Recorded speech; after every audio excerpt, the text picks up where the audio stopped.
If you think you could never be vegan, you're in the right place. If you think there's something big you'd really like to do, but it's probably too late, you're in the right place. My name is Michelle Olander, and I think there has never been a more important time to move in a vegan direction. So I'm here every single week to cheer you on and offer you actionable tips and strategies as you veg your best. Episode 143, The Vegan Rabbi, Akiva Gersh.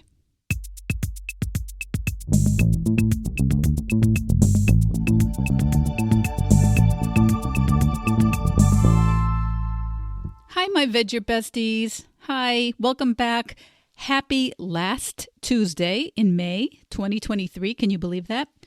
I am back at Veg Your Best Central.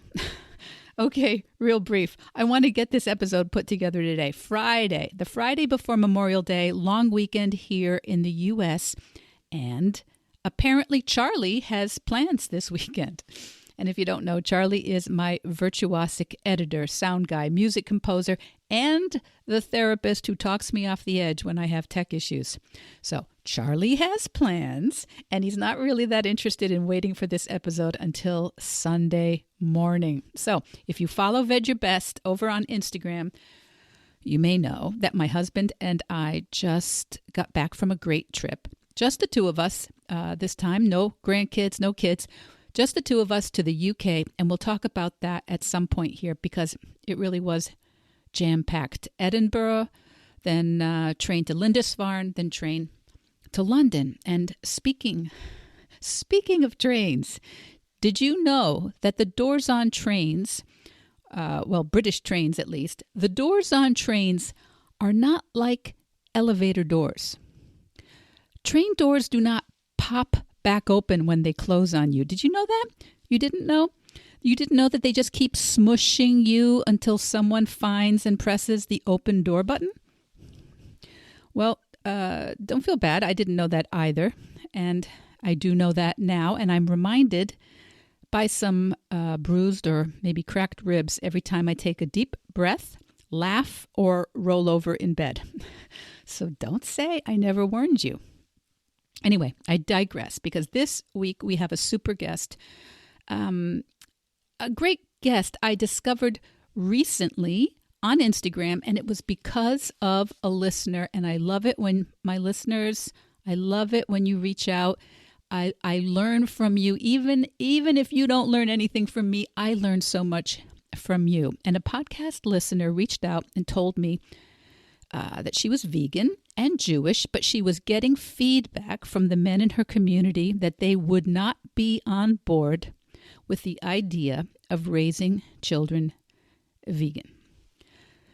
Now, I'm not Jewish, so I could obviously not offer any specific cultural insights, but I do think, and I did offer, that this, I think, is a common issue in many, many communities.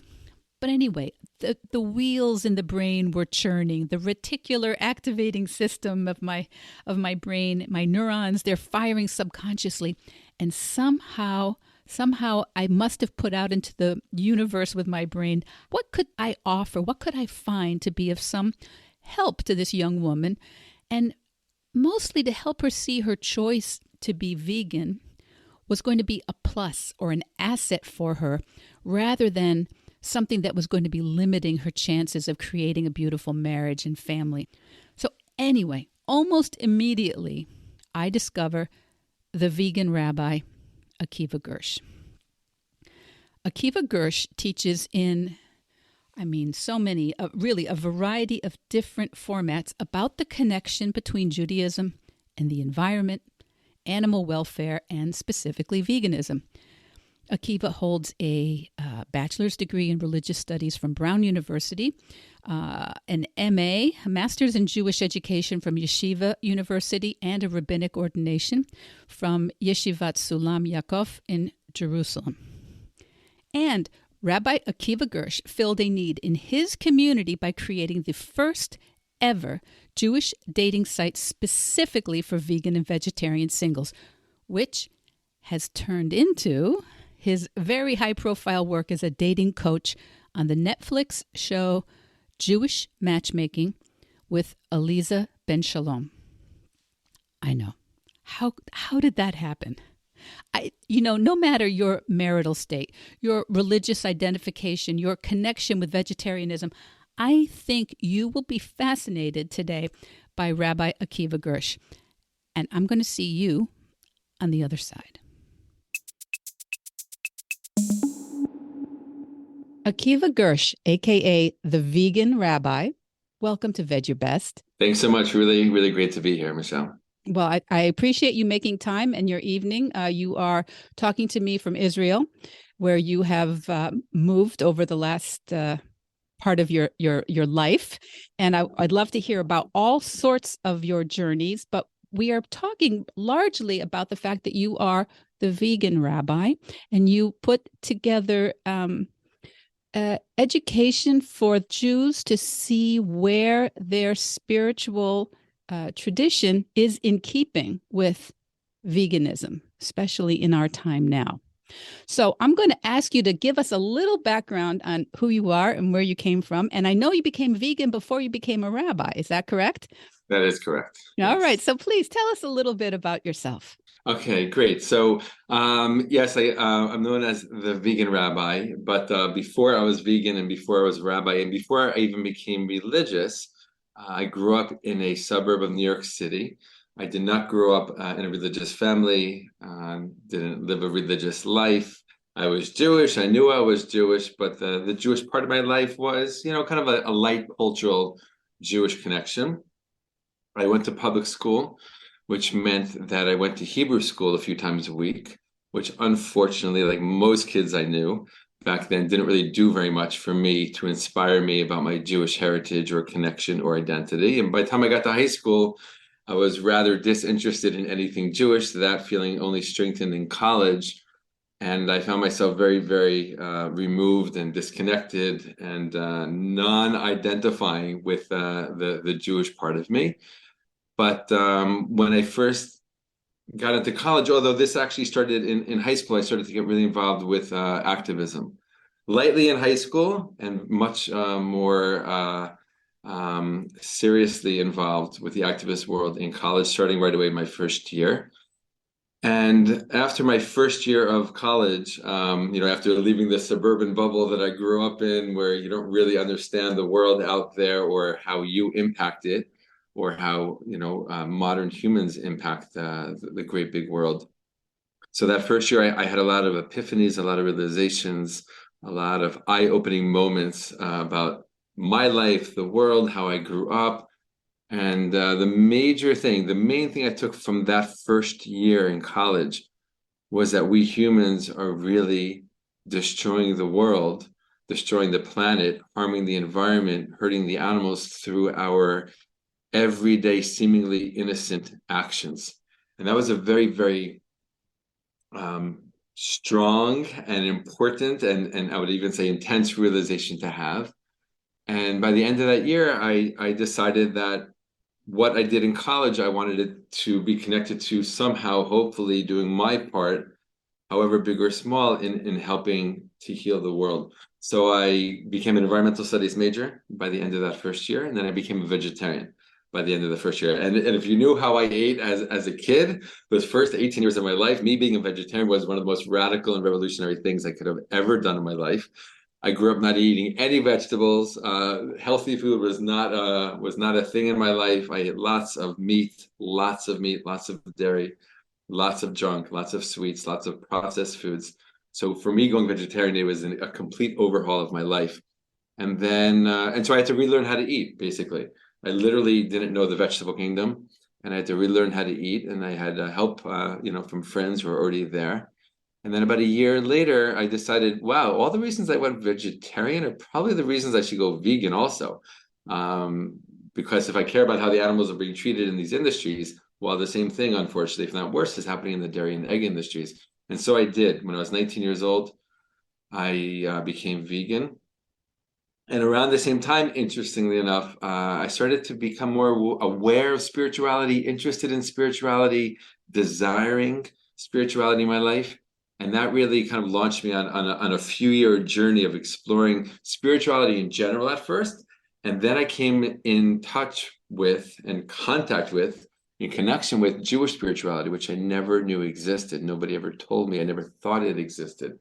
But in addition to becoming more aware of Jewish spirituality, I became aware also of Jewish teachings that have to do with environmental stewardship and caring for the environment and protecting the environment, not just as a nice value, but as an obligation, and caring about animals and animal welfare. And these were a whole slew of teachings that I was becoming, again, aware of that I never heard about growing up. And it gave me a whole new perspective on Judaism, which really motivated me to explore Judaism more, and really in the first way of my life, in the first serious way of my life. And as I explored more and more, I found more of what one I was looking for spiritually, and two, well, what I found very, very inspiring again when it came to the environment and to animal welfare. So that's a whole nother very, very long story, but that very, very long story, really, really short, that eventually inspired me to go to Israel a year after college. And there is where I deepened my spiritual connection Jewishly. I discovered a city I really connected to called Tzfat. I sat down and started learning Torah for the first time in a place called the Yeshiva. And lo and behold, about 6 months later, I went back to America and I was an Orthodox Jew, which nobody ever expected me to do in my life. I didn't expect me to do in my life, but there I was. I was an Orthodox Jew. I was still vegan, of course. And what I found, which was so interesting, every time I went to a Shabbat table, and back then, being newly religious and not yet married, I was often a guest at people's tables who I didn't know them, they didn't know me, so they weren't ready for a vegan to be at their table. And most of these people never met a religious vegan. And they were kind of stupefied by it. They were always very nice and respectful, but they were like really, literally, I mean, time after time after time, the whole Shabbat conversation was centered on how I ate. And this can go on for 2 or 3 hours. And I welcomed the questions, and it even kind of helped me to train almost to like be able to answer these questions. But basically, I'll just kind of sum up by saying that as I learned more about Judaism and as I learned more Torah as the years went on, my reasons for being vegan, my Jewish-backed reasons, my Jewish-supported reasons for being vegan only became stronger and stronger. And I felt that, and I found that the ancient Jewish tradition, with all of its incredible and diverse laws and values, really, really supports going vegan in our world today. Now, I'm a little bit surprised to hear that people found you the first religious vegan, Jewish religious vegan in the Shabbats that you were invited to, because in my personal anecdotal experience, the first vegetarians I met were African Americans, not middle class white girls in the suburbs, and the first vegans I met were observant Jews, young women. I think they were all women, actually a couple men who just found it simpler to observe the dietary laws. Just because as young people in small apartments, they just thought, it's much easier to observe it by being vegan, and then stuck with that sort of thing. So, but I think they were observant, but maybe not traditionally religious. So they may have been kind of a hybrid sort of practicing Jew that in all communities, we have wide varieties of how people practice. So did you find that people were skeptical that this was actually Jewish tradition to be vegan, that was supported by Jewish tradition? Yes, absolutely. And the world that I found myself in right away when I went to yeshiva in Israel and then came back to America, because the community that I lived in America, in New York, a place called Monsey, New York, is an ultra-Orthodox community, as was the community that I was first learning in Israel. So I went from this very, very, secular Jewish lifestyle to living amongst very, either mainstream Orthodox or ultra Orthodox Jews. So for them, this was really an anomaly that they'd never really seen that before. Because as you're alluding to, for them, eating meat is a Jewish tradition. It's what you do. It's what you do on Shabbat. It's what you do on the holidays. It's how we experience the joy and the pleasure of these holy days. It's how we celebrate. And here, I am sitting at the Shabbat table, passing up all of the meat dishes, and they have to quickly, and again, they're always so sweet. They're like running around. What can I give you? What can I make for you? I didn't know. I'm so sorry. I'm like, don't worry, I'm fine. There's so many salads on the table. I'm gonna eat that. There's rice. There's potatoes. I'm fine. I never worried that I wouldn't have enough to eat. But they were always very, very kind to make sure that I did. But they were very, very curious. And again, these conversations would go on for a very long time because they never heard about it. They never heard about it from the rabbis. They never saw it in books. They never heard people talking about it. They don't know people in their community who do this. And then here I'm coming in, to the world, even for that just one Shabbat meal, and challenging that, not like in an out of way, just really because of the way that I live. And they were so curious, a little bit dumbfounded. Everyone had their own little different reaction, but sometimes they would bring up sources for me, like, what about this and what about that? And that's where kind of the training began. And after years and years of that, I really kind of learned how to respond to these classic responses to how I eat, these arguments, trying to, prove me wrong. I feel like I've developed really good answers and really good counter arguments over the years. And yeah, I mean, basically in Judaism, it's not an obligation to eat meat today. It used to be the only time in Jewish history it was ever an obligation to eat meat is when there was a temple called the Beit HaMikdash, the temple in Jerusalem, one temple where there were sacrifices offered. This was the last 2,000 years ago. It was destroyed by the Romans, that second temple. And without a temple, there's no sacrifices, and without sacrifices, there's no obligation to ever eat meat. And even the obligation to eat meat back then was so minimal, the amount that someone had to eat over the course of a year. Literally today, your average meat eater probably eats that much meat in a few days. Right? So we're never talking about this obligation to, consume. You just don't find that in Judaism from an obligation kind of level. So when you talk about having maybe not arguments, but able to offset what people are saying about what's traditional, what is part of our value, what is part of our heritage.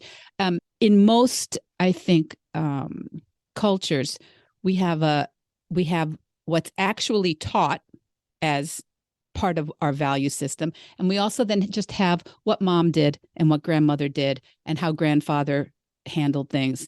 And so that kind of gets, I guess you would say, distilled into one tract. And if you are somebody who identifies as maybe traditional or orthodox in the small o form of being somebody who's trying to do things in a way that honors our traditions, honors our heritage, our culture, it's probably hard to tease apart those threads of what's traditional and what's actually a law or a teaching of our culture.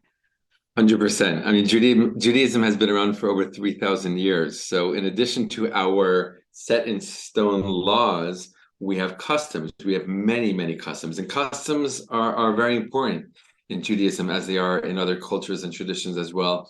And at times, customs almost reach the level of law and obligation. But it's important to remember that customs are not laws. Customs are customs, even if we've been doing them for thousands of years, sometimes for hundreds of years. And specifically, we can't forget that a custom can never override a law. So to fulfill a custom, we can't break a Torah Jewish law. And today, with what's happening in the factory farming world, in the meat and dairy and egg industries, with the untold and horrible suffering that these animals are forced to endure, that is breaking a Torah commandment. That is breaking a Jewish obligation to not cause unnecessary pain and suffering to animals. So I can't fulfill the custom, even if somebody wants to say, but it's a custom to eat meat on Shabbat or the holidays. Okay, so it's a custom, like you said, like this is what we do, this is how we celebrate, but it can't be that I'm fulfilling a custom while I'm breaking a law. It just doesn't work that way in Judaism. But somehow, yeah, I feel like there is like this really kind of cloudy gray area that people, things, I don't want to say get mixed up, but it's sometimes maybe hard to delineate between the two. And in addition to that, Judaism is filled with lots and lots of laws, not just the 613 commandments, but each one of those commandments, breaks off into many, many additional details of laws and obligations on a daily, weekly, monthly, yearly kind of cycle. And so one of the more classic responses that I hear from people is that we're allowed to eat meat. The Torah says we're allowed to eat animals. Nothing more to talk about. God let us eat animals, and who am I to argue? And I say you're absolutely right. I'm always very sure to say absolutely. Judaism permits the eating of animals. Absolutely true. But what Judaism doesn't allow is causing unnecessary pain and suffering to animals. And what's happening in the modern day factory farming world has never happened before in human history, the way that we treat animals today and on the scale that we do. This is unseen in human history, and that's why we never really saw such massive vegan and vegetarian movements before. It's a response to what we're doing to our fellow creatures on this planet. So again, yes, there is permission to eat animals. In Judaism, there's not an obligation today to eat animals, but there is an obligation to be compassionate towards animals and to do what we can to make sure that we are not causing unnecessary pain and suffering to animals. In addition to that, there's another law in the Torah called Bal Tashchit, which means don't waste resources. Right? This is one of the foundational laws when talking about Judaism and the environment, about a Jewish environmental ethic, that we are supposed to be aware as much as we can. And I know in our modern day world, it is so hard to, because we live in such a wasteful society. Almost anything we do, everything that we do almost on a daily basis is creating waste. But still, even with that reality, especially because of that reality, we are obligated to do our very best in our own personal lives to reduce the waste, to reduce the use and specifically the waste of resources. And again, we know in the factory farming world, in the meat, dairy, and egg industries, the amount of resources that they are using unnecessarily is absurd and destructive to the world. So when people listen to you and they think, and the name of my podcast and the work I do is to veg your best, because I don't think most people are able to go 0 to 100 with the idea of completely opting out of animal products. So we want to just be challenging ourselves to do better, be kinder, show up in a way that we are, that we know is good, and to rethink where we are causing harm. So we want to do our best. We want to be on that line. But where do you think the pushback comes from when people are, for want of a better word, sort of insulted or triggered by talking about some of these concepts? I think triggered is a very good word to use. For the most part, the conversations I have with people, even with those people who are challenging me, are nice and calm and respectful from both sides.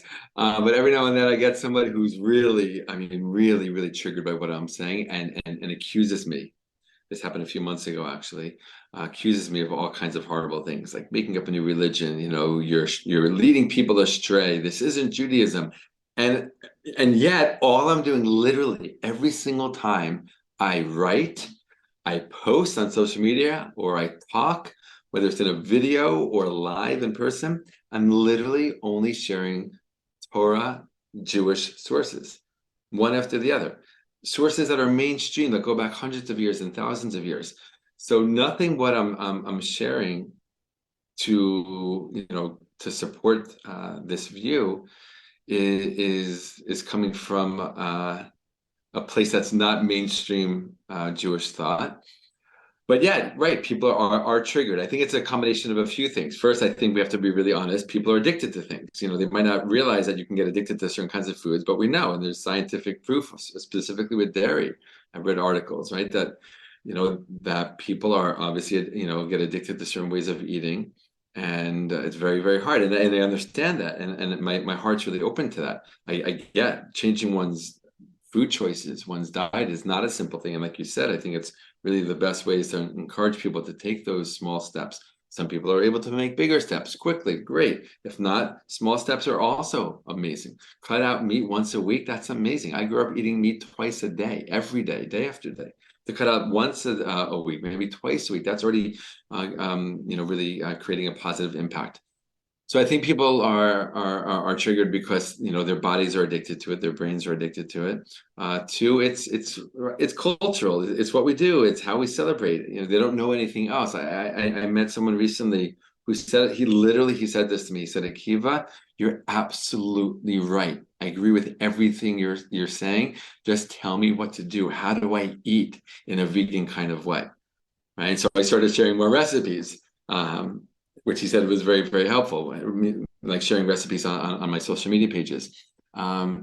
So yeah, it's different. It's challenging to make any kind of change in our life, especially when it comes to food. And it's all these things. We're cutting through layers and layers of connection and attachment through food and habit, and that's never an easy thing to change or to break. And the last thing, and which I alluded to before, there are people specifically in the Orthodox Jewish community, which is my community, and I love them, and they're my people, and I have such great respect for them. But when it comes to this, they really believe that this is the way we do it. This is the way we do it. This is the way my parents did it. This is the way my teachers do it. My rabbis. I never heard a big rabbi say anything against this. Where are you coming from? And so it's just so supported and copied, so to speak, in the world around them, that they don't see anything wrong with it, because in my belief, at least, they're not thinking enough about what's happening way before the food gets to their plate. What's happening with the animals? How are they being raised? How are they being treated? The whole, from the moment that they're born, before, until they're slaughtered. How are they being treated, and is that in line with Jewish teachings, values, and laws? And if it's not, which it's not, but if they realize, or even start to think that Judaism as a tradition that is based so much on ethics and values and trying to make the world a better place, forces us, demands, requires of us, and expects of us that we're going to be open to making change to realign the way that we're living with our ancient laws and values. Now, I have heard many people who visited Israel say, oh my gosh, I could easily be vegan if I lived in Tel Aviv. No, so what you're saying is a little bit that like everywhere, some things are easy, some things are hard in terms of veganism.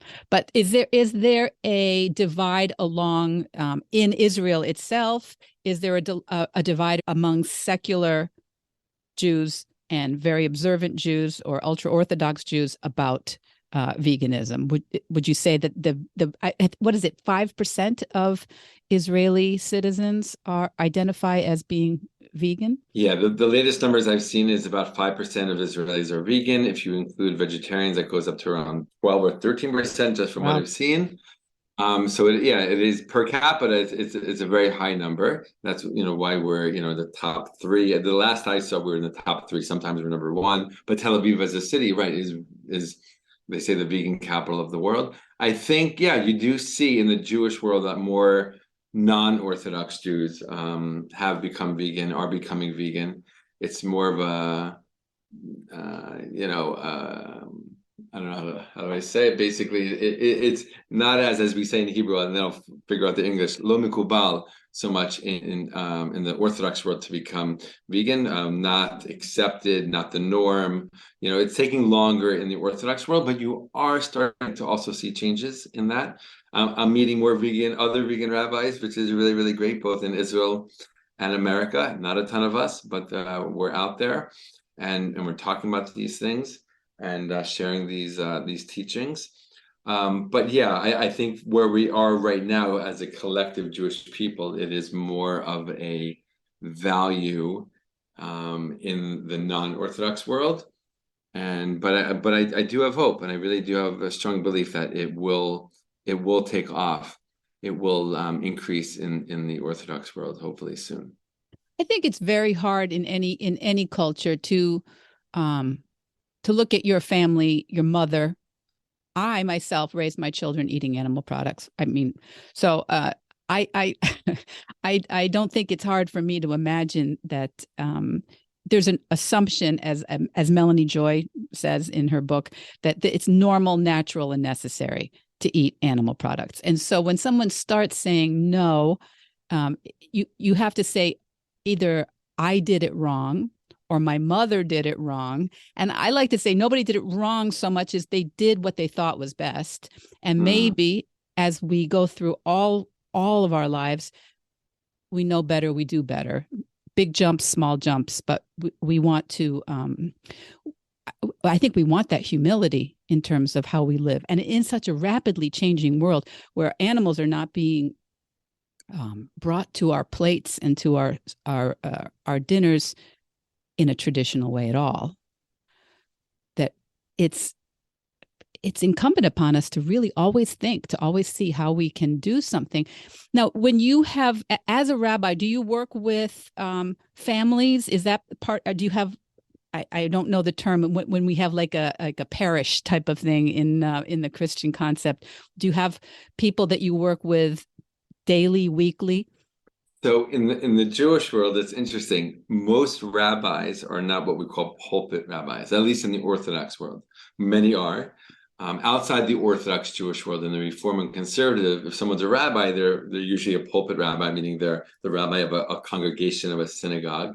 In the Orthodox world, that's not the case. Most rabbis, and specifically most rabbis that I know, are not synagogue rabbis. They became rabbis because of their love for learning and their desire to teach. So most, if not all, non-pulpit rabbis in the Orthodox world are teachers, work in some way, shape, or form in education. That's what I do. I've been doing for over 20 years.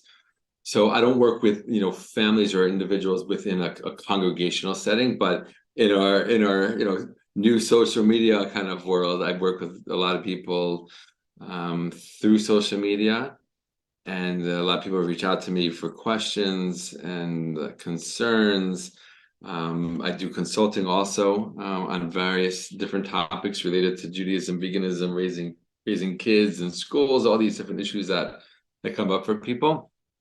So it's kind of like a virtual congregation, which is really fun, I have to say, for me, because it means I get to connect to all different kinds of people, all different backgrounds from all different places. If I was an Orthodox rabbi in an Orthodox synagogue, so all of my congregants would be Orthodox, and all the people I worked with would be Orthodox for the most part. With what I'm doing on social media, it's amazing. I'm connecting to all kinds of people, from non-affiliated to Reform, conservative, Orthodox, atheist, and non-Jewish people as well. And it's been such a joy and such a pleasure. So I'm really having really interesting conversations and dialogues with all different kinds of people around these issues. I think it's everybody needs to look at I know your Instagram site, but you probably have other platforms that you're active on. Are you on Facebook and Twitter and all of them? I'm on Facebook and Instagram. So I started Vegan Rabbi on Facebook, and it was going really well. And somebody told me, one of my followers actually, like, you have Instagram. I'm like, no, I'm not on Instagram. I don't want to be on Instagram. I don't want another social media platform. One is enough. And this person's like, no, you have to. It's going to be really good for you and your work. So I'm like, okay. And I went onto Instagram and I saw it's a very interesting and different platform. So I keep both. For the most part, I post the same things, but every now and then it's a little different between Facebook and Instagram. But I basically have those two platforms. I've not added another one yet, possibly in the future. But yeah, so through those two virtual spaces is where I communicate mostly with people. I find Instagram a friendlier spot than Facebook. On Facebook, I have to spend too much time blocking people. Right. I think I maybe because agree it's with you. just more active troll type of people. But you must get that too. You must get a fair amount of, uh, let's just say, negative pushback on social media, or it can't just be me. No, it's not just you. I've gotten my fair share. I've been doing this for so long, and I'm also from New York. I think being from New York has really helped me in a lot of different ways, and specifically with this, I have no patience for people who are going to be rude or going to be challenging just for the sake of challenging. I'm happy to have a conversation. People who troll and do all those other weird things online, I either just delete them and give them no airtime, or I don't engage with them at all. And people have sometimes even reach out to me and said, "How do you do that? How do you not get so upset and angry?" And I'm just like, I'm not. I just decided a long time ago that I can't waste my time. I can't get into an argument with every single person who's trying to get into an argument with me. So I just let it go and I move on and really try to focus my time on more important things. I think it's also something when people are new. I think when people are new with anything, but I hear from a lot of women who are new to veganism or vegetarianism, and they're like, how do I get all the facts and figures for the arguments? How do I make sure that I'm, ready for those, conversations with my uncle or my, neighbor, or my colleague? And personally, I say I wouldn't bother. I really wouldn't bother. I think you're perfectly within your rights to just say, works for me. It's what I want. And, but I love when people have access to someone like yourself who is answering people's questions using facts and figures. You do have a background in environmental science. You are up to speed. It's very nice for us to be able to, who choose not to engage anyone, regardless, to turn to someone and listen to how you respectfully argue in the nice way, argue in terms of Right. having an intellectual argument. Right. 100%. And again, I'm always open to, as you said, a respectful conversation, even if it gets a little heated and we're disagreeing with each other, that's fine. I mean, Jews love to argue and Jews love to disagree. It's, really part of our tradition, to really challenge each other. And so as long as, people keep it within a respectful environment, I'm always happy. And I do. And I have been for I started Vegan Rabbi on Facebook 2.5 years ago, or I think even more. And I've been loving the dialogue. And most of the communication really does come in the form of wanting to know more and questions and clarifications and how do I respond to this, or what do you say about that, or challenges that they're going through in their own process of taking on a vegan lifestyle.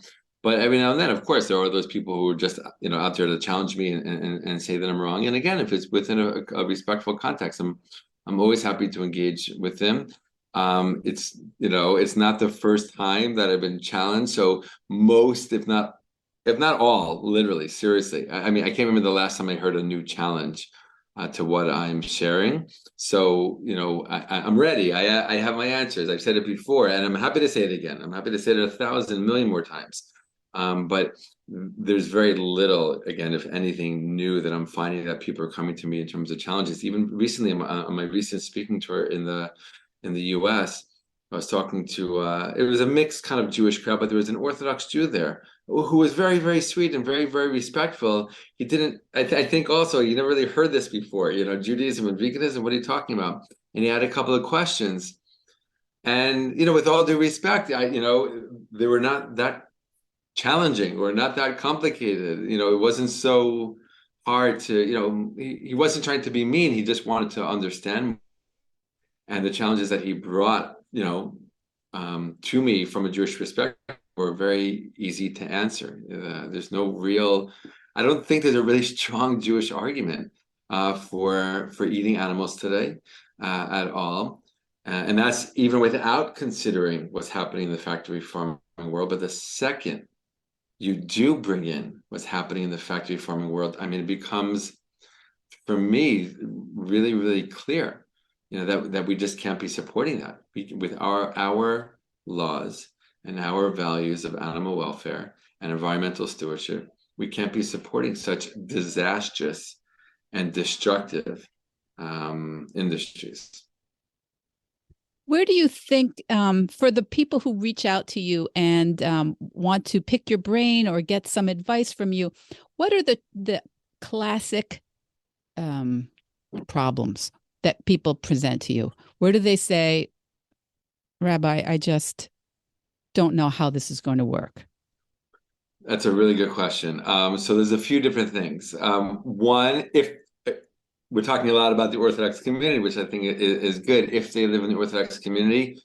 So just that whole situation of being the only vegan in a friend circle or in their family or in their community even, and going to Shabbat meals and holiday meals. I mean, there's so much, observance around food, involving food. So really, changing one's food choices and being in that same family, friend circle, community could be really challenging. And then having to deal with all the challenges that people bring up about that. And right, it's not for everybody. For me, again, maybe it's the New Yorker in me. I'm happy to have an argument with you, but that's not everyone's thing, and not everyone wants that. Not everyone wants the attention or to have to always explain him or herself. And I can understand how that could be really challenging. So there's that.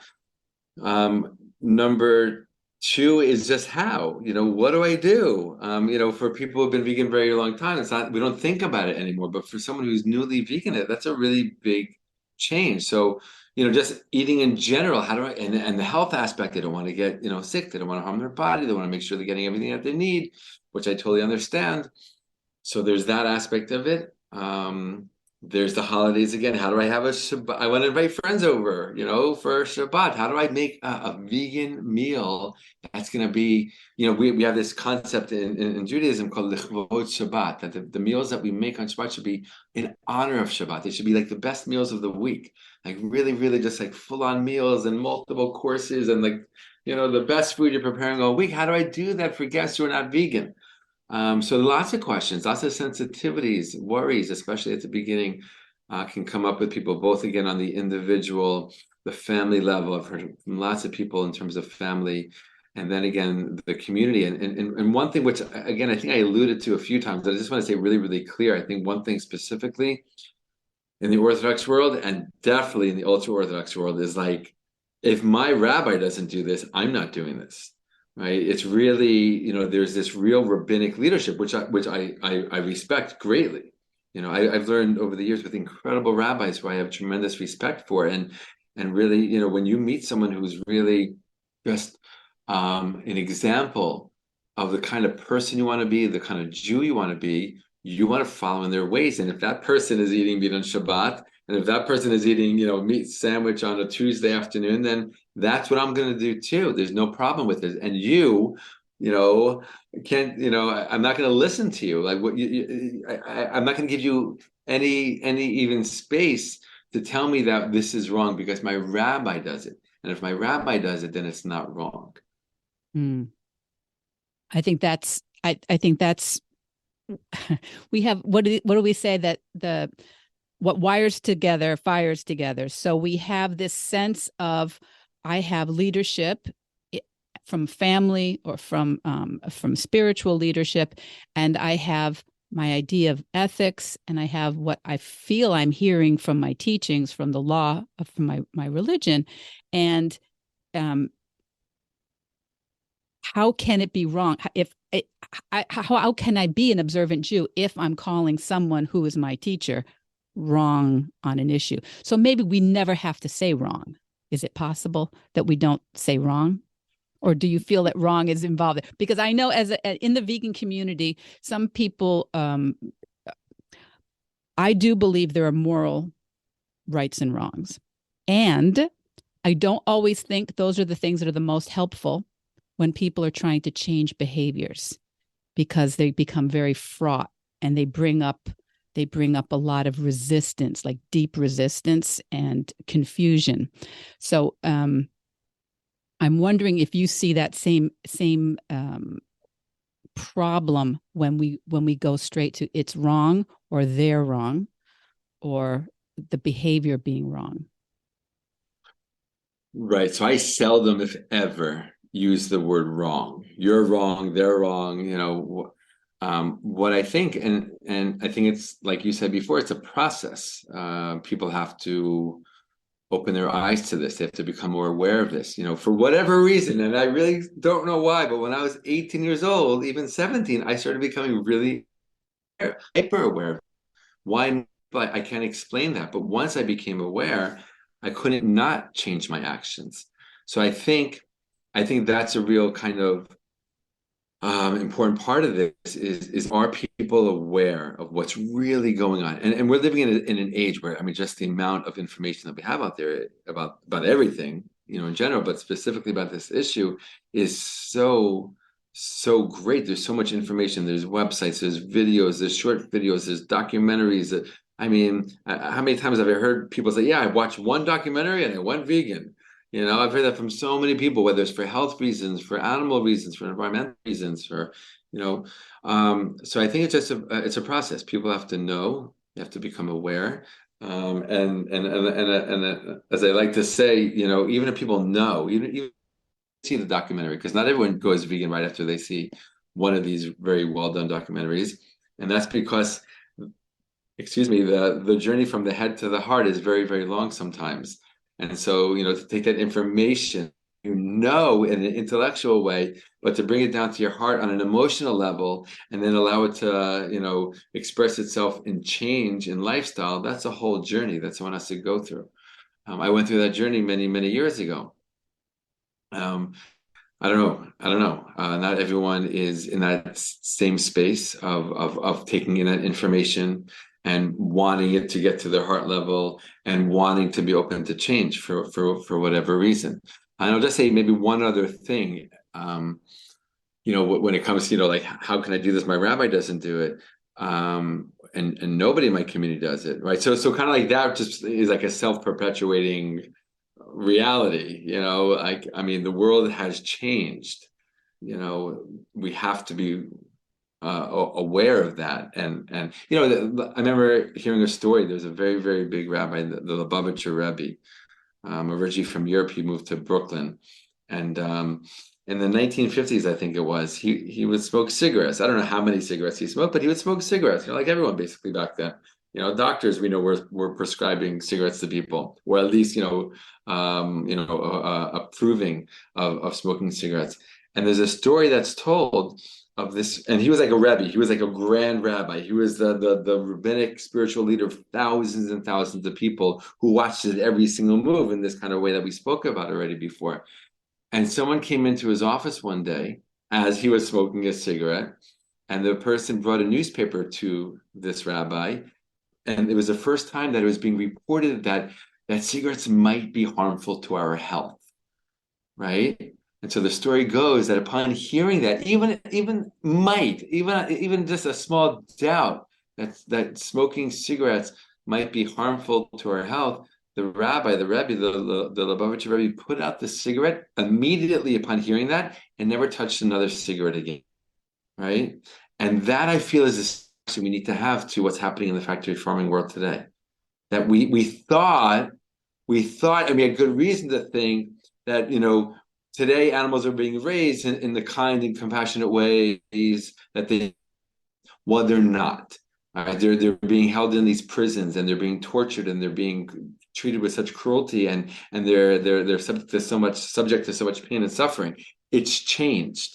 It's radically changed, and as a result, we need to radically change our behaviors, right? And I'll just say this also, that then opens up the door for us to return to what was the original, and some say the ideal diet as given forth in the Torah, right? In the first chapter of Genesis, after God creates the first human being, the first diet given to the first human being was a completely plant-based diet, Genesis 1:29. That was the first diet, right? And many Torah commentators have said over the centuries that was the ideal diet, and the only reason that diet changed to include the eating of animals as a permissible act, after the flood and the generation of Noah, was because humanity became morally and spiritually degraded,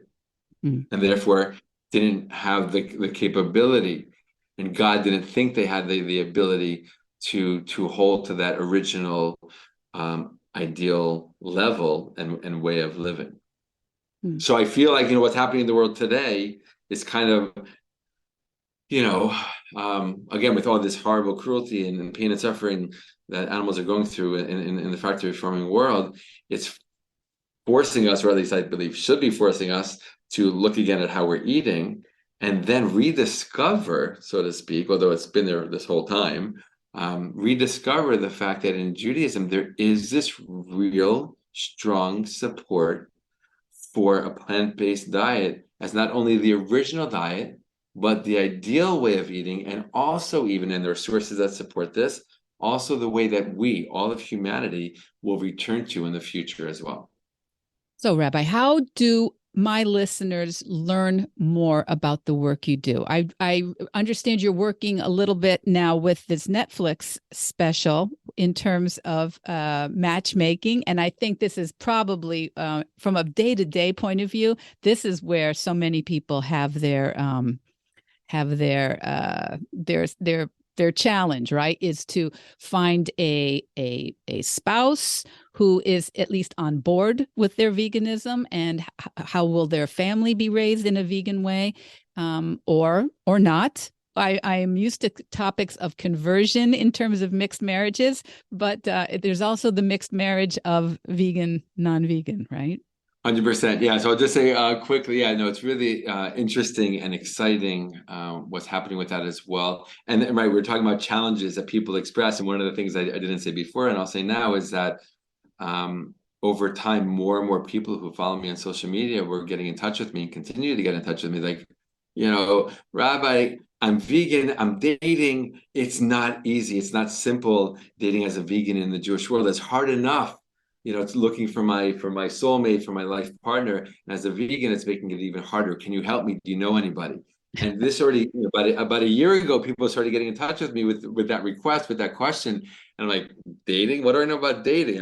I mean, I've been dated in years. I never worked in the dating world, But as I kept hearing it from more and more people, I'm like, okay, wait a minute. There's like a real problem here. There's a real challenge here. I'm sure somebody's doing something about it. And I scanned the internet, found nobody specifically working with Jewish vegan and vegetarian singles. And I said to myself, I'm like, okay, I'm gonna try. I'm gonna try my best. And I jumped right in, like with no training. I had no context for this. This was not work I've ever done before.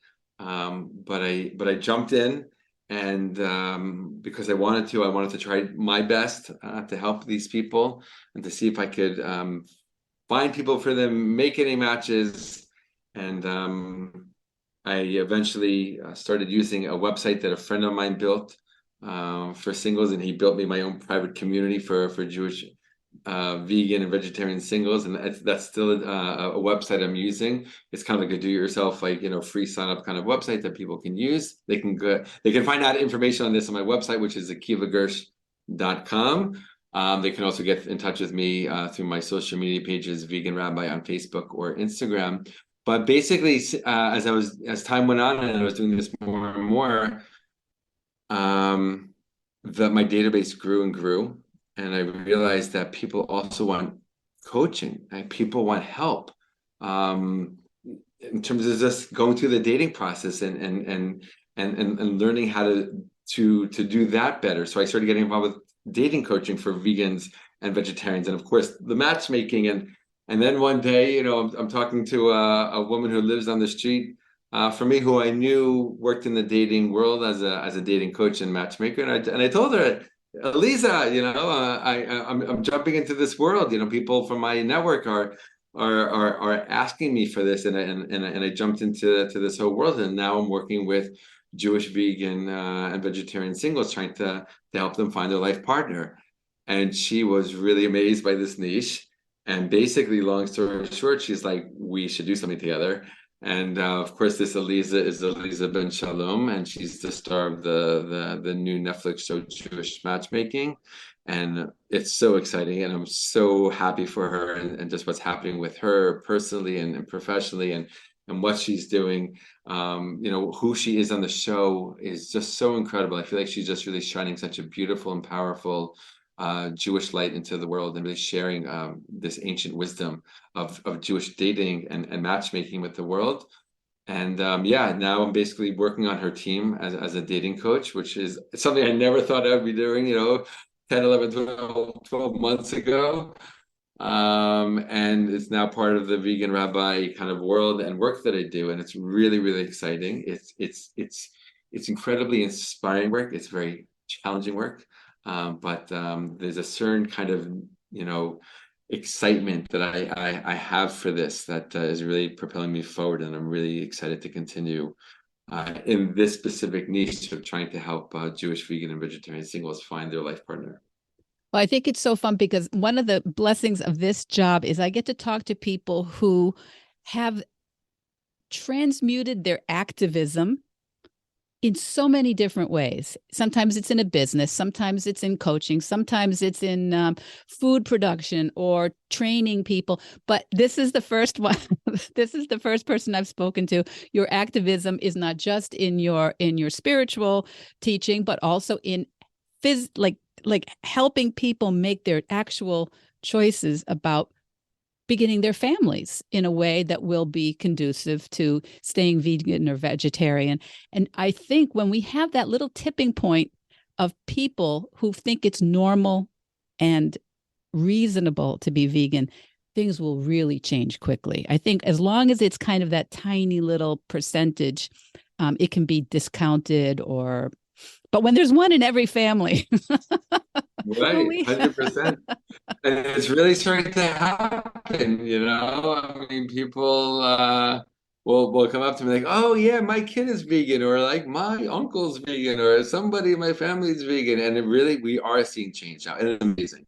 When I first went vegan in 1995, I couldn't have imagined, what health food stores would look like in terms of all their vegan products. Just in America, America is always like, light years ahead of Israel in terms of these the diversity of these kinds of products, and all the restaurants and the cuisine and the level. I mean, back in the day, it's like you were vegan. I mean, you ate like brown rice, lentils, and tofu all the time. And today to see what's happening is really, really incredible. And you're right. And I love that you said that in terms of helping people find their life partner. That means they get to create an entire life now. It's not just them on their own, like, oh, what am I going to eat? How am I going to eat? They get to do it with somebody else. They have a partner in this. That creates such a strength and a confidence and a even stronger conviction. And then they get to raise their kids like that. And they get to invite people over to their Shabbat meals and their holiday meals and their family, events and gatherings. And it becomes a whole nother level of what they're doing as a single, as an individual. And I really love that aspect of it, is that it really, really gets to expand their value and their belief in this in a whole new way. I think I'm going to respect your time because it's evening in Israel, and you probably have things to do with your family.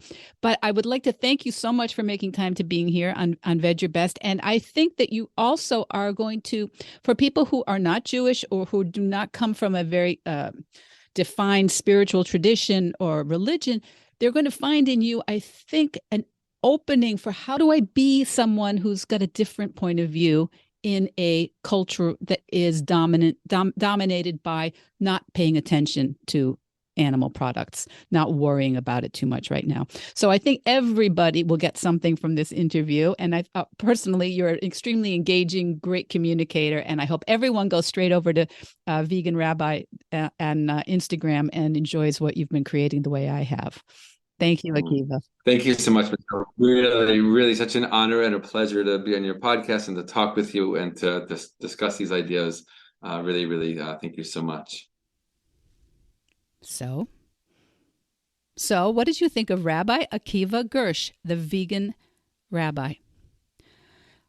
So many of us come from family traditions, cultural norms, countries, religious practices of all sorts, and of course, we do not want to abandon what we value about those those activities, those meals, those opportunities when we felt connection and closeness, and where we celebrated joys or came together for solace in fellowship.